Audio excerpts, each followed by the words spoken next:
There's fire burning in the grass just to the side of this home. If firefighters hadn't got here in time, this house almost certainly would have burned. Crews have been heading out on more heat-related calls than usual this summer. But in a viral TikTok video with 7.5 million views, a Bay Area woman says that her dog died after swimming here. When the explosion happened, Modesto firefighters were inside, and part of the roof fell right into the front yard. Do you think things would be different if the Ebony alert had been issued at the very beginning? Yes. Tonight, that teen is facing the consequences of his decision to bring a gun to school. Sadly, we can report that in this neighborhood in Kelly Ridge, at least 3 homes have been destroyed, like the one that you see burning behind me. But CAL FIRE says that they will have 400 personnel working through the night to help protect the homes that are still standing, like the one that you see right here. But this has already been a long, hard day. A neighborhood is burning as crews battle the fast-moving Thompson fire near Oroville on the ground and from the air. Nanette Freeman among the hundreds of people ordered to evacuate across Butte County. How hard was it to leave? All these years we've had it. Her house in Kelly Ridge among those that were saved.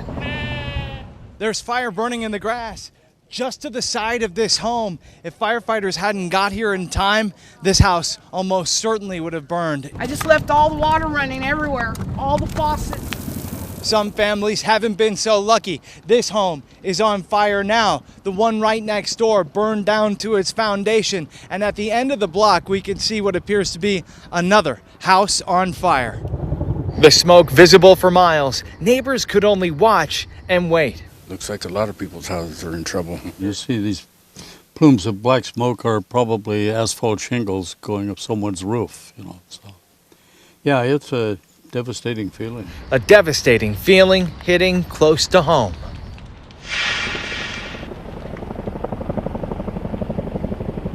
And you may be able to hear the helicopters flying in the distance. CAL FIRE says that there are 4 helicopters flying around, and we've seen them doing water drops. Again, attacking the fire through the night.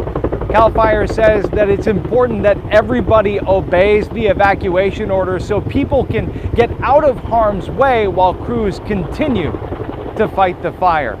Live in Butte County, Luke Cleary, ABC 10. The last time 14-year-old Kamara Green was seen by her mom, the two had just had an argument on Mother's Day weekend. And that was now almost 3 months ago. Yes. Kayla Green says it's been hell. Going every day, not knowing who my daughter is, watching the news, dead bodies turning up, hoping it's not my daughter that they're finding. The Monterey Trail's 9th grader was supposed to go to school on May 14th, but never showed up and never came home. On Tuesday this week, 11 weeks after Kamara went missing, the California Highway Patrol issued an Ebony alert, a new resource for agencies investigating the disappearance of a black child or woman between 12 and 25 years of age that you could compare with an Amber Alert. We were very concerned that we had heard that this individual had been missing. California State Senator Stephen Bradford introduced the law bringing the Ebony Alert into effect in January. How can something like an Ebony Alert help to bring her home? It's bringing attention, both media like today, law enforcement resources, overall social awareness in the community. It's scary. Kayla has reason to worry. You looked at her phone and there were some messages between her and a man? Yes. She's been talking to some man from Texas, supposedly, very sexual content. Do you think she could be with this person now? It's a possibility. Somebody's got her. She says she's frustrated that it took this long to issue the Ebony Alert. Do you think things would be different if the Ebony Alert had been issued at the very beginning? Yes. I think that it would be more attention given to my daughter. They would be more on top of the evidence or the supporting things that I could give them to help the case out. And even now that her daughter's name is out there, do you believe that we treat things differently when it's a black girl who's missing? I do. Unfortunately, it's my biggest fear that my daughter could be caught up in some trafficking ring, and all this time, nobody's there to help her to get out of it. The Sacramento County Sheriff's Office is the investigating agency. They declined our request for an interview, but I asked why it took them so long to request the Ebony alert in this case, and a spokesman said that it didn't meet the criteria. He said that there are no other risk factors in this case and that the alert was issued now due to the length of time that she's been missing. Where there's pollen, you might find invaders hanging out where they shouldn't be. That's where they come in. Hello, we're here for the honeybees. This is a good neighborhood for it. A lot of old houses, old growth trees. Beekeeper Blake Dacey Well, first I'll get the tarp and put the tarp down inside. has seen his fair share of swarms like the one at this Arden home. His team's phone lines are buzzing off the hook this time of year, with as many as 20 calls a day. I didn't realize the ceilings were so high. No, that'll be in good shape. The bees are on the move as the seasons change. Dacey urges homeowners not to turn to pesticides to fight them off. Equipped with his tools, a bee suit, and a GoPro, he cuts into the ceiling Well, they're beautiful. and gradually reveals the colony, Definitely recognize the disturbance. They're doing a lot of fanning. delicately removing the honeycombs by hand and vacuuming the bees into a box. Sorry, the vacuum's loud. This service costs between $250 and $600. Isn't that wild? That's awesome. The owner here needed the service quickly.